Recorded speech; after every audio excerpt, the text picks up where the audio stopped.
Un saludo muy cordial a todos y muchas gracias a los que acuden de nuevo a esta cita, que para muchos ya va siendo casi habitual.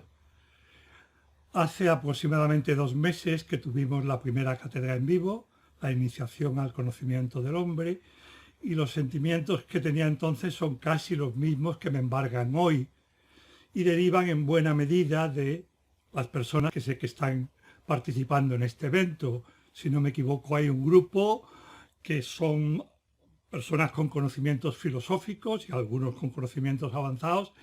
A estos, al menos de momento, apenas aspiro a enseñarles nada, excepto quizás el modo de enfocar algunos temas que los muchos años de docencia a mí me han demostrado como eficaz desde el punto de vista pedagógico. El segundo grupo quizás sea el de personas que no saben muy bien qué es la filosofía, pero tienen ganas al menos de escucharlo y de conocerlo en primera persona.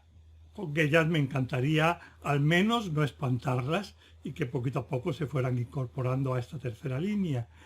Por último, creo que están personas que los que le une a este evento es la amistad con Tomás Melendo,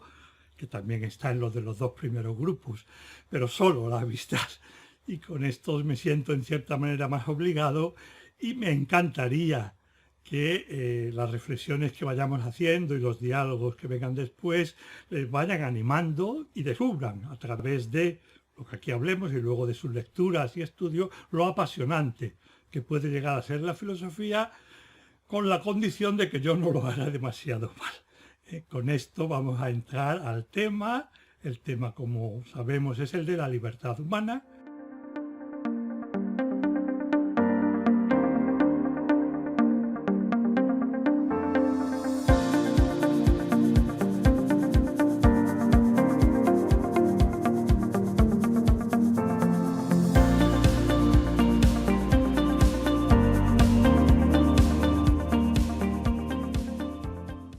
Par de puntualizaciones precisamente no tanto sobre la filosofía, sino sobre lo que durante años se ha llamado la función social del filósofo, es decir, qué es lo que el filósofo puede y en cierta manera debe aportar a la sociedad a cambio, por decirlo así, y en mi caso lo he comentado varias veces, agradecido a cambio de la oportunidad que la sociedad le ha dado de dedicarse durante muchos años a algo tan apasionante y para mí tan satisfactorio como es estudiar e intentar comprender mejor las grandes realidades que son las propiamente filosóficas. No es una cuestión nueva, ni mucho menos, la de la función social del filósofo, así expresada en parte sí, pero el deber es algo que se encuentra en los primeros y que cuajó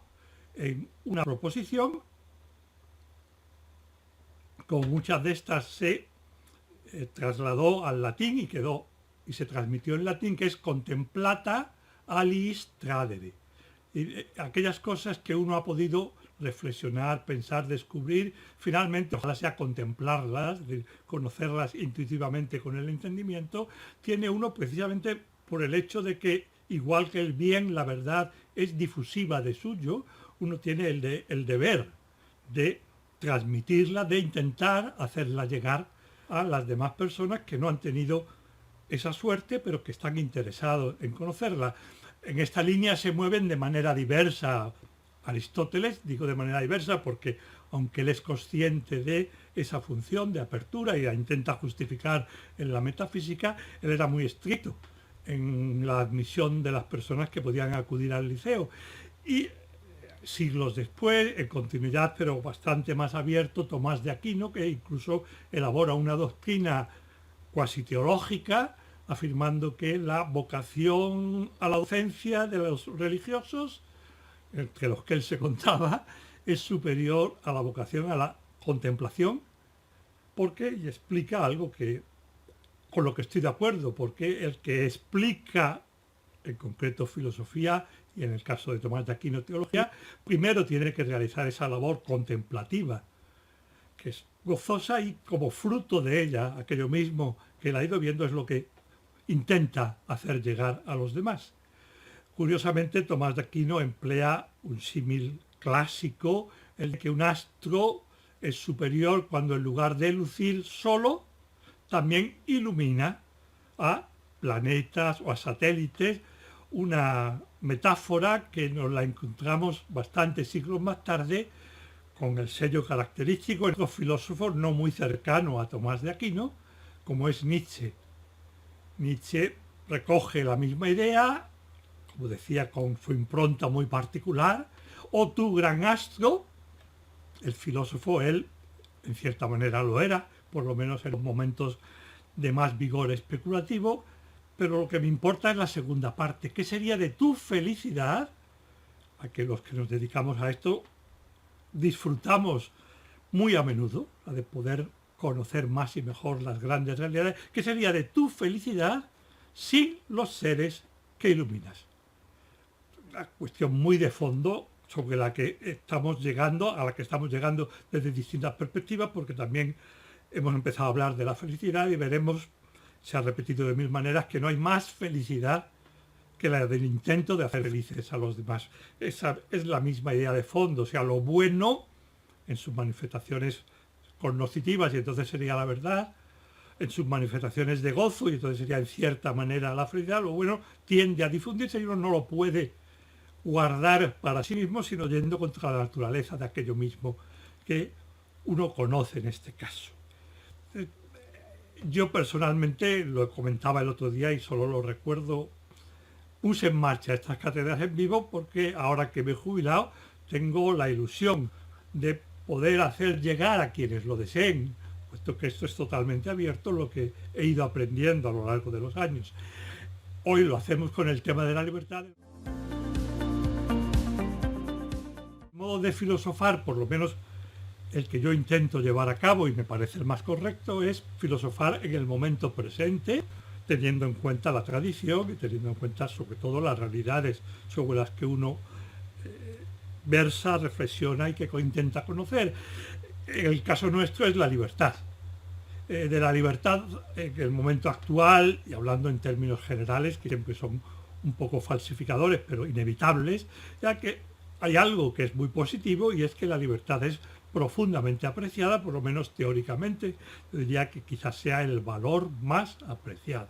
incluso por delante del amor. O sea, si el amor parece que contra la libertad, la mayoría de las personas, es una falsa ilusión porque no es verdad, pero la mayoría de las personas se quedan con la libertad porque está más valorada incluso que el amor. Al mismo tiempo, pienso que no es del todo bien comprendida, cuestión que no es muy ofensiva porque necesariamente las grandes realidades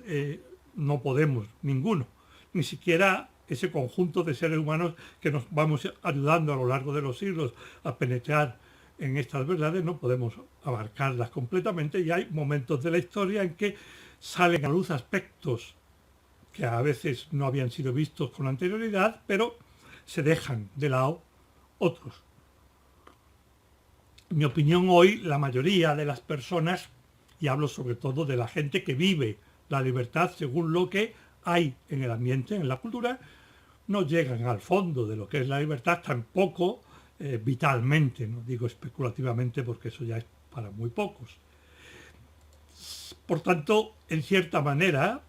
la labor que vamos a hacer es una labor de decir, que creo que es la del filósofo que piensa y conoce en la situación en la que se encuentra, es ver cómo se entienden las cosas y decir, sí, de acuerdo, pero quizás habría que subrayar también. O sea, esa labor de comprensión y corrección creo que es la propia del filósofo y es su función social la que lo justifica, la que lo legitima. Si yo quisiera, y quiero, y lo voy a hacer porque pienso que ayuda, resumir en una sola frase, en una sola, la vivencia y por tanto el pensamiento, la comprensión de la sociedad actual respecto al tema que nos ocupa, que es el de la libertad, es decir, cómo entienden y viven, porque normalmente está en la misma línea, cómo se entiende y se vive la libertad. Las personas del siglo XXI, yo creo que se resume en esta frase: lo dejo cuando quiera.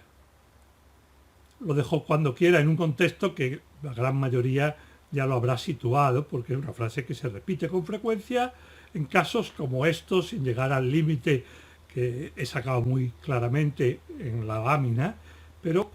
pongamos dos amigos que uno de ellos empieza pues a juguetear, pongamos, con la bebida, con el tabaco en exceso, con la droga, y empieza a irse un poquito de las manos, y un buen amigo lo agarra a solas y habla con él con tranquilidad y con cariño, y le dice: probablemente no te das cuenta, pero me parece que si sigues por este camino vas a entrar y vas a acarrearte problemas que luego te va a ser difícil resolver. Es bastante común, pienso que sí, que todos tenemos alguna experiencia directa o indirecta al respecto, que la persona que está empezando, la que está comenzando a tomar más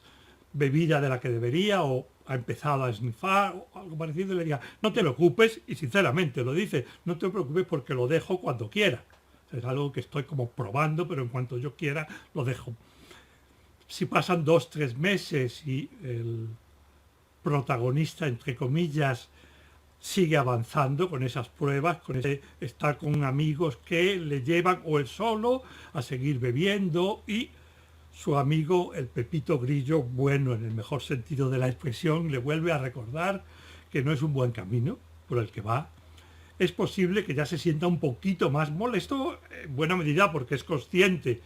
de que no es del todo capaz, pero todavía le repita: que no te preocupes, ya te lo he dicho, ya lo hemos hablado, en cuanto yo decida lo dejo, no hay ningún problema. Pongamos 9, 10, 12 meses, si se llevan 12 meses con esa rutina que ya se convierte en un hábito y probablemente en una adicción, y nuestro buen amigo vuelve a hacerle una reconvención amable y cariñosa desde el fondo del alma, lo más probable es que el otro, precisamente por su desesperación hacia sí mismo, porque advierte que no es capaz de lo que estaba diciendo, que él lo dejaba cuando quería, pueda incluso sentirse ofendido y decirle a su amigo que lo deje en paz, que lo deje tranquilo, que no son cosas suyas, que él sabe lo que hace, etcétera, etcétera. Como estimo que experiencia más o menos directa tenemos todo, creo que puedo intentar sacar lo que hay detrás de esta actitud, tanto desde el punto de vista práctico como de la comprensión de la libertad, que es lo que más me interesa, porque a partir de esta frase estimo que se puede ir desarrollando tanto lo que hoy entendemos, hablo culturalmente, con excepciones, por libertad, como las correcciones, que hay que hacerlo para profundizar más y conocer mejor lo que es la auténtica libertad.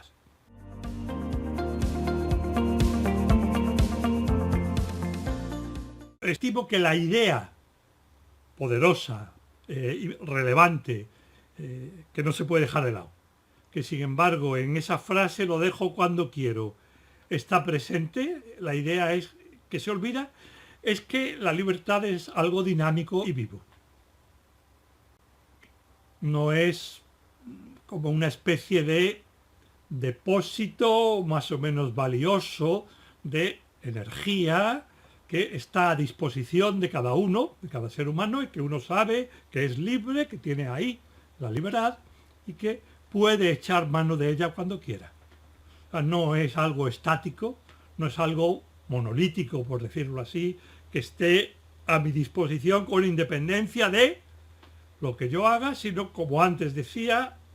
no es estática, sino que es dinámica, viva, y al mismo tiempo la humana, como veremos también hoy, pero creo que está muy clara, es limitada. Y todo lo que es vivo y al mismo tiempo limitado, vivo y limitado, piensen en una planta, o bien crece o bien mengua. Lo vivo,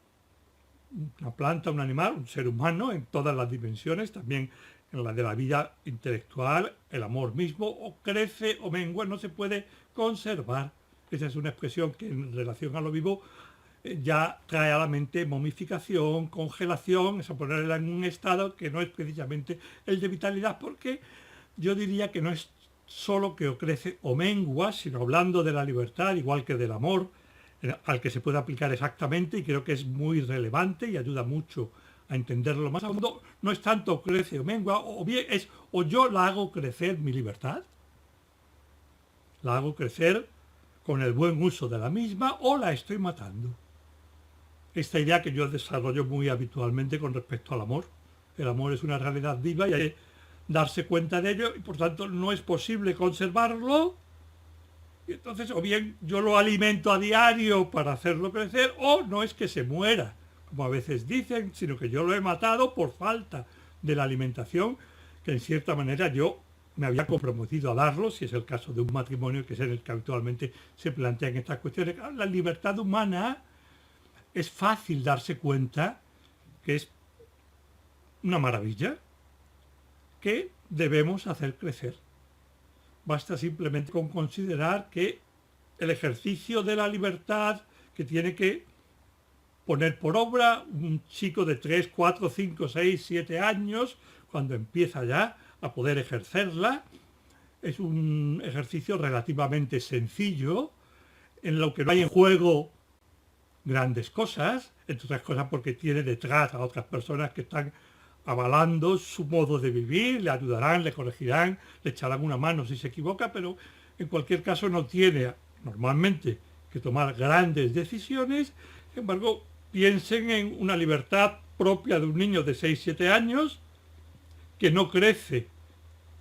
conforme va desarrollándose la persona que es su depositario, el que la ejerce, y esa persona llega a los 20, 25, 30, 35 años con la libertad propia de un niño de 7. Esa persona está vendida, diríamos en España, diría alguien que es muy difícil que siga adelante precisamente porque le falta ese desarrollo imprescindible para ir cada vez haciéndose más cargo de su vida, tomar las riendas de su vida, que es en última instancia para lo que está la libertad, para tomar las riendas de la propia vida. Entonces, creo que esta idea es importante y una vez que se ve, da mucho de sí, también especulativamente, y si se omite es muy difícil entender a fondo lo que es la libertad, al menos como yo la voy a intentar desarrollar, que obviamente es uno de los muchos modos posibles, pero que, como les decía antes, a mí me viene sirviendo. Hay otra manera de decir casi lo mismo, no es exactamente lo mismo, y es que como prácticamente todo en el ser humano es biográfico, el ser humano es una realidad que está desplegada en el tiempo, aunque en cierta manera puede superarlo, pero está desplegado en el tiempo, por lo tanto todo lo que se da en él es susceptible y es necesitado, necesita un desarrollo, un despliegue, de tal manera que en una línea que no necesariamente siempre es recta, ni mucho menos siempre ascendente, sino que puede haber retrocesos, pero uno tiene que ir desarrollando las distintas capacidades, pongamos como muy claras las de conocimiento y las de la voluntad, la conjunción de ambas, la libertad, con otros elementos que también están presentes, la afectividad, etc. O sea, es biográfica en el sentido de que el grado y el tipo de libertad en que yo, cada uno de ustedes, en la medida en que esté de acuerdo, y si no tendríamos que llegar a un acuerdo a ver quién está equivocado, el chico al que me refería a comenzar propiamente el desarrollo, aquel que dice cuando quiera lo dejo, ese cuando quiera está omitiendo que es un quiera dependiente de lo que él ha hecho hasta entonces.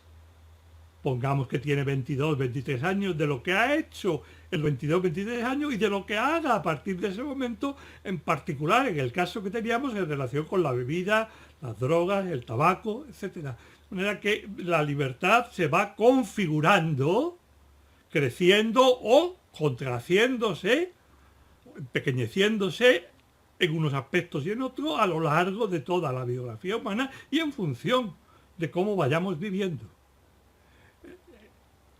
La gran maravilla, la gran aventura es que uno está llamado, como antes decía, a hacer crecer la libertad, a ser cada día más libre. El cómo lo iremos viendo poco a poco, pero está llamado a eso, a una expresión, me parece que como muchas de las de Ortega y Gasset, una expresión gráfica, la libertad en sentido fuerte, se conquista a golpes de libertad. Y el ejercicio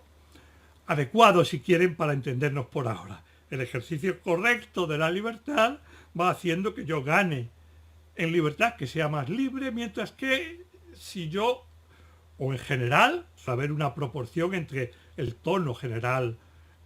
la intensidad general, por decirlo así, de la libertad y los distintos aspectos, aunque no todos tenemos la misma facilidad para ejercer la libertad en unos ámbitos y en otros. Hay a quienes el orden, ser ordenados les cuesta poco por naturaleza o por virtud adquirida, hay quienes les cuesta poco el levantarse temprano y trabajar desde muy temprano, a otros por el contrario les cuesta mucho levantarse pronto y empiezan a ser personas a las 6, 7 de la tarde o de la noche ya, y ahí es cuando pueden desarrollar lo mejor de sí. Hay personas a las que se les da muy bien el trato con otras personas, tanto en privado como en público, a otras les cuesta mucho. Todo eso es, como todo lo humano, una conjugación, ojalá sea sinérgica, de temperamento, dado en parte por naturaleza, y cultura, que es también lo que uno hace consigo mismo con el ejercicio de la libertad, las circunstancias concretas en que se va encontrando a lo largo de la vida. Una vez que he aclarado como un punto que me parece clave, que es, pienso que la libertad humana difícilmente se entiende si se sustrae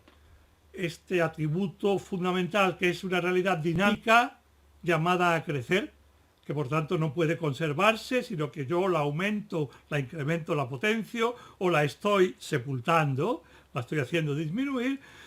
Podríamos intentar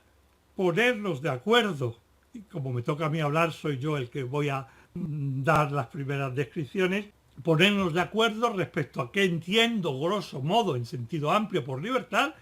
como una descripción inicial para saber por dónde nos estamos moviendo, porque si ahora tuviéramos tiempo, y si no luego en la hora de las preguntas, pero cada uno de nosotros tiene una idea de la libertad que quizás coincide en algunos puntos y sin embargo se aleja de lo que piensan los demás en puntos también esenciales. Hablando de la libertad amplia, profunda, esa la he referido a todo el desarrollo de la vida humana, no solo en un acto en particular, sino esa libertad que hay que hacer madurar y crecer. Yo creo que hay dos descripciones que equivalen, que a mí me sirven como para empezar. Diría que la libertad es la capacidad, insisto que maravillosa. Ya Don Quijote le decía a Sancho que era una de las mayores glorias del ser humano el ser libre, algo por lo que uno tenía que estar dispuesto a dar la vida, y pienso que es verdad, por la libertad, ya que es la capacidad de alcanzar por uno mismo la propia plenitud. O sea, no es algo que se da solo en el ser humano, sino que hay una solicitación de la propia naturaleza, del propio ser, que en cierta manera apunta al desarrollo, pero que uno asume o no libremente. Y la libertad es precisamente esa capacidad de, mediante el conocimiento y el ejercicio de la propia libertad, eligiendo en un sentido o en otro, ir desarrollando para ir creciendo como persona hasta acercarse, que nunca se alcanza en sentido total, a la propia plenitud. Dicho de otra manera, que finalmente es la misma, pero con otras palabras, la conjunción de las dos creo que ayuda a entender mejor, es la capacidad de autoconstruirse partiendo de una naturaleza que posibilita precisamente el ejercicio de la libertad. No hay contraposición, si quieres luego lo hablamos, entre naturaleza y libertad. La del hombre es precisamente un tipo de naturaleza, y lo digo adrede redundantemente, que por naturaleza le corresponde el ejercicio de la libertad. Y no puede uno sustraerse, o sea, un ser humano no puede dejar de ser libre, puede dejar de, entre comillas, ejercer la libertad, y todos sabemos, porque se ha estudiado mucho, que eso es un modo de ejercerla, un modo que probablemente te deshaga, pero es un modo. Es la capacidad de autoconstruirse. Aquí, ¿qué es lo que se introduce que no estaba en la descripción anterior? El riesgo que lleva consigo siempre la libertad. Riesgo que asusta mucho, sobre todo en un contexto educativo, porque es otra de las líneas que seguimos, y sé que habrá bastantes personas que sean o educadores de profesión o padres y madres, papás y mamás, que lo son por naturaleza y profesión en sentido amplísimo. La libertad siempre lleva consigo un riesgo, siempre. Y yo diría que hay que aprender a perder el miedo a la libertad y al riesgo que lleva consigo. Partiendo de esta descripción, todavía para acabar de centrar el tema, diría que lo propio de la libertad humana, algunas características más, son que es limitada. Limitada, por lo menos quiere decir lo que están viendo en pantalla, que son algunos elementos que me parecen especialmente relevantes, que es parcial. Es decir, yo soy libre, me considero así, lo sé que lo soy, pienso que la mayoría o todos ustedes también, pero eso no quiere decir que todos mis actos sean libres. O sea, yo estoy digiriendo porque comí no hace demasiado, sin que pueda evitarlo de manera directa, podría hacer barbaridades para evitarlo, respiro, las funciones orgánicas, muchas otras, los hábitos adquiridos, en cierto modo también ya pueden haber sido libres en origen, o sea, no todos los actos que yo hago los puedo ejecutar libremente, pero además, y eso me parece que es más importante, aquellos que son libres, como el estar impartiendo esta sesión, que yo podría, sería una falta de delicadeza y de educación, pero podría decir, lo siento, corto, aunque fuera solo para mostrar que lo estoy haciendo libremente, que es una tontería y una salida de tono, ¿no? Pero el que sea libre en el caso del ser humano no quiere decir que no esté condicionada. Esto me parece que es bastante interesante el pensarlo, porque a partir del siglo XVI, XVII, y antes hay como avances y después desarrollos, y no todo es homogéneo, pero hay una cierta concepción, por una parte, del conocimiento. Si el conocimiento no es perfecto, no es conocimiento. Y por otro lado, de la libertad. Si no soy absolutamente libre para hacer todo lo que se me ocurra, no soy libre. Ese punto de partida es lo que los clásicos llamarían hubris, es un exceso, porque es intentar ponerse más allá de lo que es propio del ser humano. La libertad del ser humano basta, y con eso es suficiente, y lo que es como hay en que algunos actos, los que consideramos libres, buena parte de los que realizamos, los realicemos en última instancia porque queremos, que es como la razón más que la razón, es el motor definitivo, de una manera que puede estar muy condicionada, muchas veces, muchísimo, pero no determinada. Creo que esta distinción volverá a salir, pero es importante como captar, aunque solo sea de momento, las expresiones. O sea, vuelvo al ejemplo un poco ridículo, pero que ya lo he traído a colación hace unos minutos porque es el más práctico. Se refiere a lo que estamos haciendo ahora. Ustedes más fácilmente que yo, pero yo también. Ahora mismo estoy condicionado, en el sentido de que me había comprometido. He empezado a impartir esto. Sería, si no hay una causa que lo justifique, en sentido estricto, estaría muy mal que yo ahora abandonara. Pero todos esos condicionamientos no me llevan, no son los que hacen que en última instancia yo sigo dando esto porque quiero hacerlo razonadamente. Pienso que es bueno para mí, para algunos de ustedes, etcétera, etcétera. La idea de que la libertad humana puede perfectamente ser libertad aun siendo limitada, y que es así como lo es, me parece que es muy importante para no intentar, como ocurre bastante en el conocimiento, si no lo sé perfectamente ya no sé nada. Y no es verdad. O sea, el conocimiento humano es progresivo, igual que la libertad debe ir creciendo. O sea, hay una primera idea, la segunda es consectaria de esta primera. La libertad humana está finalizada porque está finalizado el ser, la naturaleza del hombre, como toda naturaleza tiene un telos, tiene un fin, acercándose al cual se alcanza la plenitud a través del obrar, que va haciéndome. Yo me voy haciendo a mí mismo a través de mi propio obrar, pero no es mera indiferencia. O sea, hay acciones que a cualquier ser humano, a cualquiera, lo perfeccionan,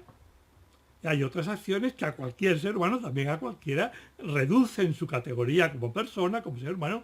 En sentido ético diríamos que son malas, y me parece que a veces hay que emplear estos adjetivos sencillos, porque son el modo habitual de hablar. No es, por tanto, la libertad como se suele entender en los últimos siglos, en una corriente bastante amplia, esa indiferencia pura, que va unido a poder hacer cualquier cosa, como si no hubiera un norte que yo puedo asumir. Y esa es la gran maravilla que han visto los grandes desde, por ejemplo, Píndaro, o Jasper y muchos más, con unas palabras parecidas. Píndaro, el hombre es aquel ser que debe llegar a ser aquello que es. Este juego para los filósofos es sencillo, bonito para cualquiera, si lo pensamos despacio, ahora lo repito. El ser humano es aquel ser que debe, si tiene el deber, y deber y libertad van unidos. El animal no tiene deberes, tiene instintos, y por decirlo así, se dispara, reacciona, no puede evitar responder instintivamente. El ser humano son, lo más propiamente humano, son los deberes, las obligaciones que tienen muy mala prensa, pero van estrictamente unidas a la libertad. Y la solicitación de fondo es ese intento del ser, del acto de ser humano, de desplegarse, de ir a más, y uno tiene que responder con las acciones adecuadas para llegar a ser quien está llamado a ser. Esto es precisamente lo propio de la libertad humana. No es una libertad de indiferencia, precisamente porque es limitada, como todo lo limitado, tiene un fin al que dirigirse para ir acercándose, ir conquistando la propia plenitud, y hay muchas maneras de llegar a esa plenitud, y cada una de las opciones que voy tomando modifica el camino, y a veces tengo que dar marcha atrás en el sentido estricto, ¿no? Pero rectificar, y con la rectificación puedo incluso avanzar más que si no me hubiera equivocado. Todo eso creo que entra dentro de la fenomenología de los actos y del desarrollo de la libertad, lo que yo querría subrayar porque me parece importante, sobre todo para explicarlo quizás a los más jóvenes, que es muy bueno que tengan ese fuego y esa pasión por la libertad, que sientan que se menoscaba su libertad cuando ellos mismos advierten así, o desde fuera se ponen cauces y se sienten como impedidos para hacer, como incapaces o impedidos por otros desde fuera para hacer lo que ellos quisieran hacer. Se sienten fuertemente condicionados, a veces muy fuertemente, y ese condicionamiento lo interpretan como ausencia de libertad. Sin embargo, es precisamente esos condicionamientos son en buena medida, no solo, pero son los que sirven como incentivo para el desarrollo de la libertad humana. Sí importa mucho subrayar esto: la libertad humana es libertad, aunque sea limitada, condicionada, finalizada. No por eso deja de ser libertad humana, que es precisamente de lo que se trata.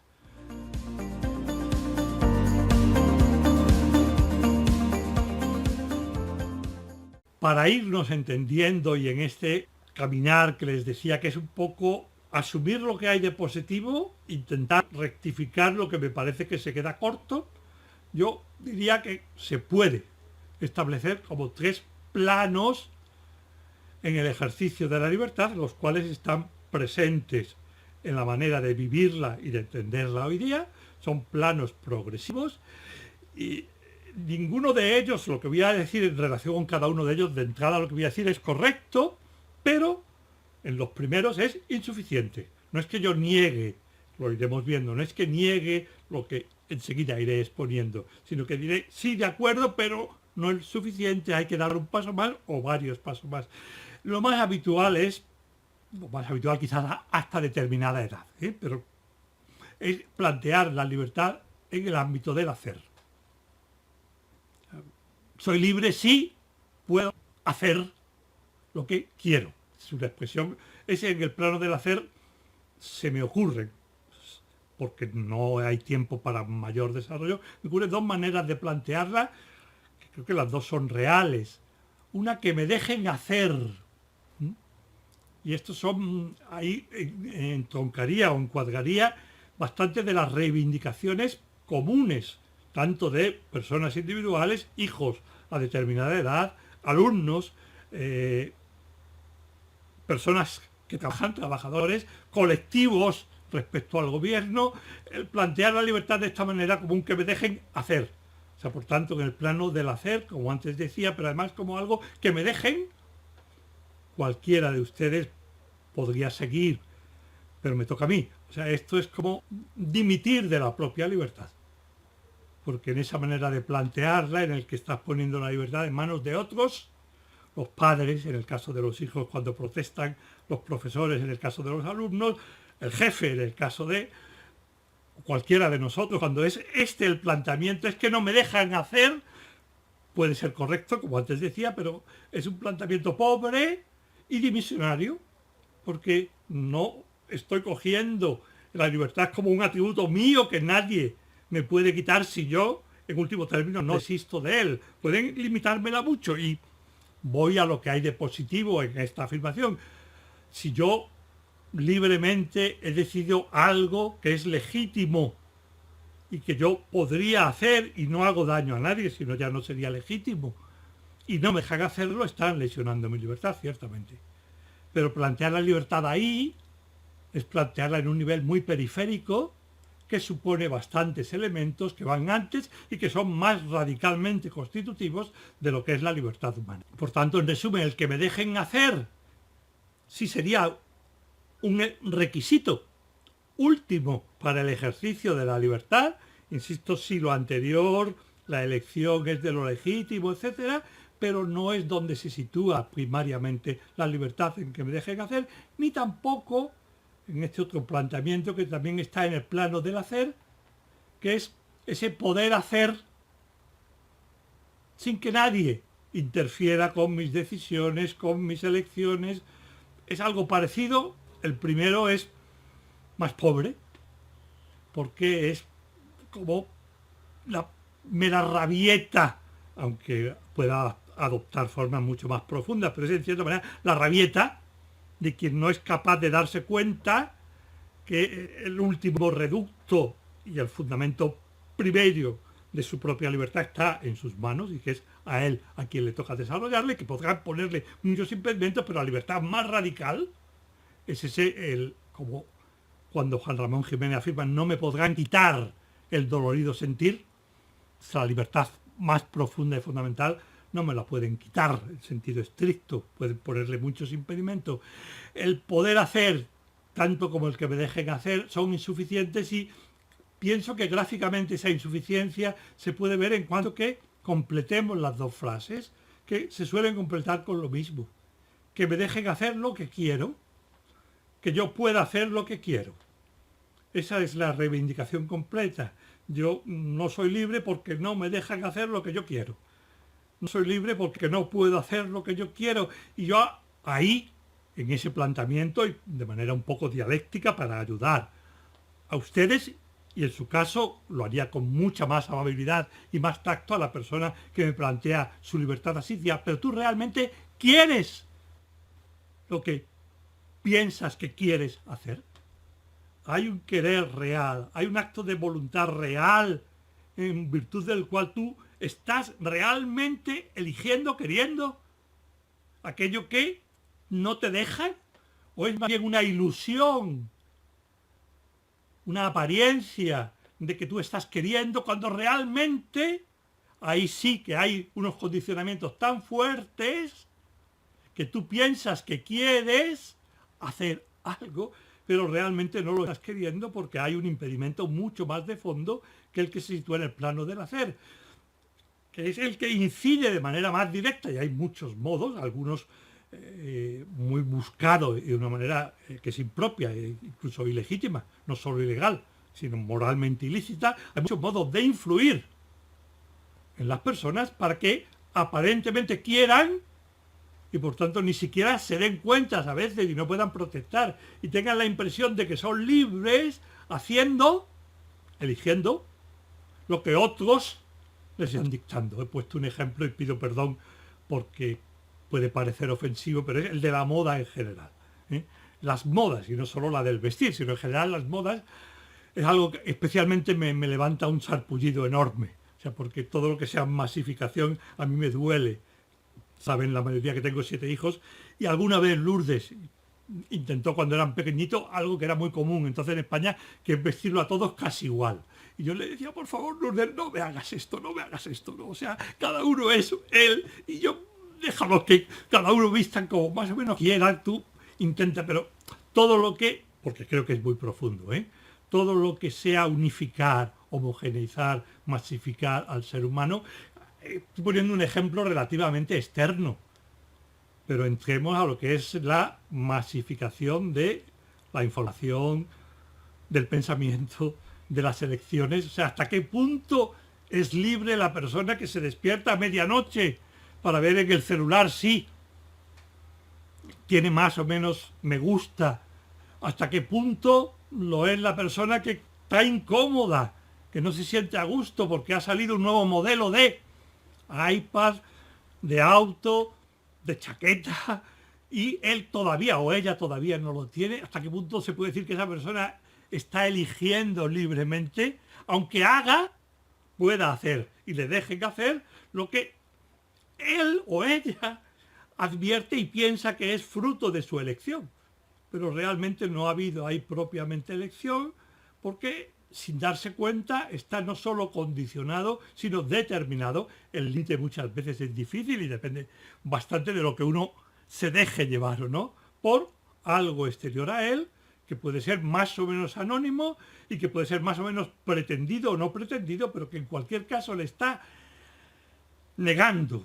le está como royendo su libertad en un punto y con mucha más eficacia que cuando te impiden hacer lo que sí realmente habías elegido como fruto de una decisión ponderada, con conocimiento y auténtica libertad. Por tanto, se puede decir que la libertad no se juega propiamente, aunque la lesión de la libertad de hacer en sus múltiples manifestaciones sea algo negativo y hay que impedir y hay que luchar porque no se lesione en ese ámbito. Me parece que es preciso luchar antes por conseguir la suficiente madurez propia y de los demás para que seamos capaces no solo de hacer lo que elegimos al dictado de otros, por decirlo de una manera que se entiende, sino de ser capaz de tomar decisiones al margen. No, cuando digo al margen no quiero decir no teniendo en cuenta. Claro que yo tendré en cuenta el consejo, la opinión autorizada de quien, pero finalmente soy yo el que tomo en mis manos las riendas de mi vida y soy yo el que quiero o deje de querer. Claro, ese poder realmente querer, no la apariencia de que estoy queriendo, o la ilusión, como antes decía, porque es por ahí por donde se mueven muchas faltas de libertad actuales, en las que el acento se pone tanto en el hacer que se olvida, y lo digo ya, aunque hoy no lo vamos a tratar a fondo, se olvida el elegir el querer y se olvida el ser. O sea, uno está tan atento al tener y al poder comprar y consumir, está tan atento al poder hacer o dejar de hacer, que no se plantea qué es lo que quiero ser yo como persona, que es la dimensión más profunda de la libertad. Finalmente, yo voy a ser lo que, condicionadamente, pero finalmente con mi libertad, haya hecho conmigo mismo a lo largo de mi vida. Cuando se pone el acento en el hacer excesivamente y se da uno poco tiempo para la reflexión y para el cambio de opiniones con otras personas, para el conocimiento, en última instancia, es fácil que se pierda de vista esta dimensión a la que me refiero, donde se juece y se juega más hondamente la libertad, que es en el ámbito de la voluntad iluminada por el entendimiento. Para avanzar un poquito más en esta línea, creo que hay que distinguir el querer en sentido propio de al menos algo que es muy común en nosotros los humanos y que es lo habitual en los animales, que es el reaccionar. Se puede decir de mil maneras, los clásicos decían que, a diferencia del hombre, que propiamente actúa, el animal, más que obrar, es obrado, en la voz pasiva. O sea, la solicitación a sus instintos hace que él como reaccione. Me parece que es el modo más fácil en castellano de expresar eso. O sea, son hechos a hacer lo que hacen, se les hace hacer lo que hacen. Yo creo que la expresión que empleamos es: los animales reaccionan cuando el instinto se despierta ante el estímulo adecuado. Y si está el instinto despierto y el estímulo adecuado, no pueden sino reaccionar actuando al margen de la libertad. Claro, nosotros también reaccionamos muchas veces de manera inmediata y a veces sin poderlo evitar. También esto depende bastante de lo que hayamos hecho con el ejercicio de nuestra libertad. Es decir, que una persona nos dé un empujón en el bus y que nosotros reaccionemos muy mal o simplemente le digamos perdone, de un paso adelante.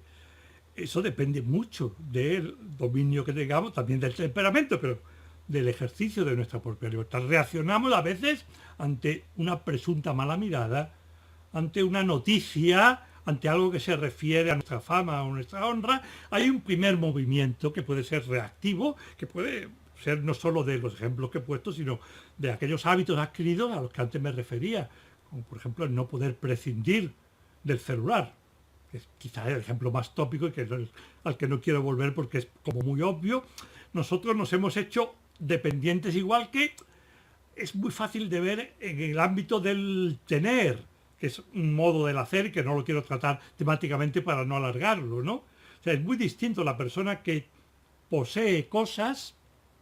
las que necesita, en cierta manera, sin quererlas, en sentido fuerte, las necesita y las posee, porque las necesita, las quiere de tal modo que en lugar de poseerlas, es poseído por ellas. O sea, esa persona que quiere esas cosas y las quiere con esa fuerza, es un poseso. No sé en Latinoamérica si se emplea este término, en España dice muy claramente lo que estoy queriendo afirmar. Es una persona que está fuera de sí, en el sentido de que no puede ejercer propiamente su libertad porque están llevándolo desde fuera, en el caso que he puesto, el de las posesiones materiales, el consumo, pero pueden ser otras muchas cosas en sentido amplísimo, porque estoy dando como pinceladas. A esto es a lo que le llamo reaccionar sin propiamente querer. Eso es algo que creo que todos podemos entender a lo que me refiero, y con un poquito de reflexión nos damos cuenta que cuando obramos así, no obramos libremente, y de hecho muchas veces rectificamos y pedimos perdón. Perdone usted, pero en el caso del empujón, de que nos han pisado, etc. Entre reaccionar y en el extremo contrario, o sea, ese obrar al que me refería al principio, hacer, sí, hacer, pero sabiendo y queriendo conscientemente lo que hacemos. O sea, muchas de nuestras actividades o de nuestras acciones desembocan en algo externo, ciertamente, una gran cantidad de ellas. Y es muy distinto cuando lo hacemos como reacción, mera reacción cuasi instintiva o tendencial, o cuando lo hacemos a favor, puede ser muchas veces, y es lo mejor, que sea a favor porque nos hemos crecido en virtud, a favor de las inclinaciones, pero sabiendo realmente lo que hacemos. A tener detalles de cariño me salen solos con mi mujer, pero me salen solos no quiere decir que no sean libres. Son libres, voluntarios, fruto del ejercicio de irla queriendo cada vez más, y al mismo tiempo en muchas ocasiones soy plenamente consciente, y a veces esos mismos actos u otros los pongo por obra costándome porque contradicen a los impulsos primarios de ese momento. Entonces son como dos extremos que ayudan a esclarecer a lo que me estoy refiriendo cuando hablo de querer realmente. Querer realmente tiene como dos condiciones que han salido y que se ven más claras cuando nos referimos a los impedimentos. Pero antes de pasar a los impedimentos, siempre he dicho en tono de broma, pero lo dejo cuando me doy cuenta que todos va a haber algo que se entienda menos, que de entrada no se puede entender y que luego ya se puede ir entendiendo más. Uno es libre cuando puede querer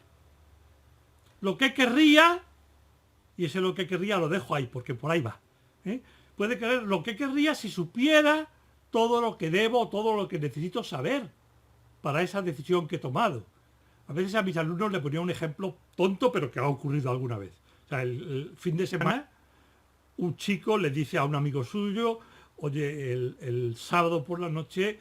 no trataste nada bien a mi hermana. Estuvo contigo en la disco y no le hiciste ni caso. Y el otro le dice: pero yo no sabía que era tu hermana. O sea, esa expresión que nos ha ocurrido, probablemente no con este ejemplo, pero con muchos otros, no sabía qué, es como una manifestación natural de algo que es mucho más profundo y del que se puede sacar partido. Y es que la falta de conocimiento es necesario. Hay otros conocimientos que son superfluos y algunos dañinos. El exceso de conocimiento también va en contra de la libertad cuando es excesivos, ¿no? Pero para poder actuar libremente hay que saber todo lo que uno necesita para tomar esa decisión. Entonces, si uno le falta el conocimiento, no puede querer lo que quiere porque no sabe o porque no puede, no es capaz de tener ese vigor, esa fuerza que necesitaría para, y con esto acabo la frase, para poder querer lo que debo querer. No soy capaz de querer lo que debería querer porque me falta fuerza. Esto que, de entrada digo, no se acaba de entender, después si tienen ganas y tiempo revisándolo, sí que ayuda. Dirían que los dos impedimentos para la libertad en este nivel en el que ahora me estoy moviendo, que es el nivel de la volición o de la elección, el querer, el elegir, que no siempre es lo mismo, pero van muy unidos. Los dos grandes impedimentos son, por un lado, la falta de conocimiento. O sea, si uno no sabe, insisto, lo que debería saber, y eso puede ser de mil maneras, puede ser sin culpa, y entonces uno se excusa y se declara no responsable porque no podía saberlo y no lo supo y hizo lo que no habría hecho en caso de haberlo sabido. A veces puede ser un conocimiento culpable. Uno tenía el deber de informarse, pero por precipitación, por falta de tiempo para emplearlo en el asunto, por falta de delicadeza, no lo ha sabido. A veces puede ser incluso doloso. Uno no quiere saber para poder actuar de una manera que, si supiera lo que se niega a saber, se sentiría incapaz de hacerlo y entonces en ese caso la falta de conocimiento efectivamente impide el ejercicio auténtico de la libertad, pero es más culpable que si tuviera el conocimiento respectivo. La falta de conocimiento de las consecuencias de un acto, y los ejemplos aquí se pueden multiplicar, pero quiero ir terminando ya porque nos acercamos a la hora. Falta de conocimiento de las consecuencias de un acto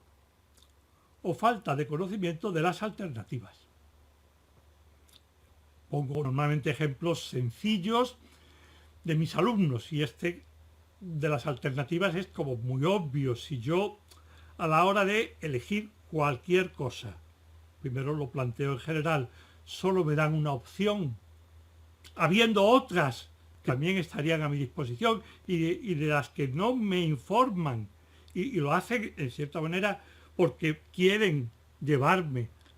a esa que ellos pretenden, ahí hay una lesión para mi libertad. En cualquier caso, mi libertad no es suficiente y no puedo ejercerla si no conozco las alternativas que me permitirían moverme en otra línea que no sea la que me están conduciendo. Para terminar con un tema, voy a dar un último paso, solo uno, porque dejarlo aquí sería como demasiado inconcluso y todavía me quedan unos minutos, pero lo voy a hacer muy rápido. Decía, los impedimentos para el buen querer, el elegir diciendo he querido porque he querido, no porque hubiera querido otra cosa así. Decía, era falta de conocimiento, del conocimiento necesario, y la otra es la falta de autodominio, de autocontrol. O sea, una persona puede no atreverse a algo porque se considera incapaz. Y les pongo un ejemplo para concluir, porque creo que esto cierra todo lo que hemos visto, la idea antes de que la libertad es algo que uno tiene que hacer crecer, que los condicionamientos a la propia libertad,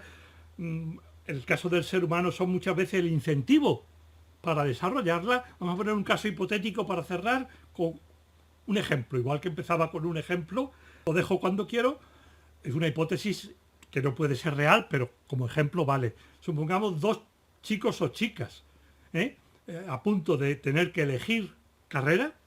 para desarrollar su profesión, con el mismo temperamento, los mismos condicionamientos, muy tímidos ambos, o ambas, muy tímidos. Los dos se sienten atraídos por la política y se sienten capaces, con ideas, con afición, con ganas de servir al bien común, pero la timidez constituye para los dos algo que les lleva a pensárselo, a dudar, y así están las cosas. Y uno de ellos, movido por su timidez, decide no estudiar la carrera y va marcha por otro camino. El otro, sin embargo, se atreve, elige la carrera, estoy poniendo un ejemplo entre otros muchos, va desarrollando el conocimiento, va desarrollando la capacidad de hablar en público, costándole más o menos, puede costarle a lo largo de toda su vida mucho, pero aprende a superar lo que le cuesta. Entonces, esta segunda persona que ha elegido a favor del desarrollo de su libertad, con sentido común, no es lanzado al abismo, esta segunda persona, la elección que ha tomado ha sido una elección que favorece el crecimiento de la libertad, porque favorece la capacidad de control sobre sí mismo, el autodominio, que son, junto con el conocimiento suficiente, los dos requisitos para poder ejercer bien la libertad en el ámbito del querer. Y con esto, sabiendo que queda bastante por desarrollar, al menos otra sesión, me parece que es un buen momento para dejarlo, porque casi llevamos una hora de exposición y hay elementos suficientes para los que quieran poder preguntar o no, o para irnos ya a descansar todos. Muchas gracias a todos por haber estado presentes y aguantar hasta aquí. Llegados aquí, como de costumbre, agradezco muy sinceramente que hayas aguantado hasta el final. Te recuerdo que puedes encontrar más información sobre estos temas en la web de Tu Familia y mucho más amplia y honda en los cursos que ofrecemos desde ella. Si el vídeo te ha interesado y quieres seguir recibiendo información sobre nuestras publicaciones, te sugiero que te inscribas al canal y actives la recepción de notificaciones con las novedades.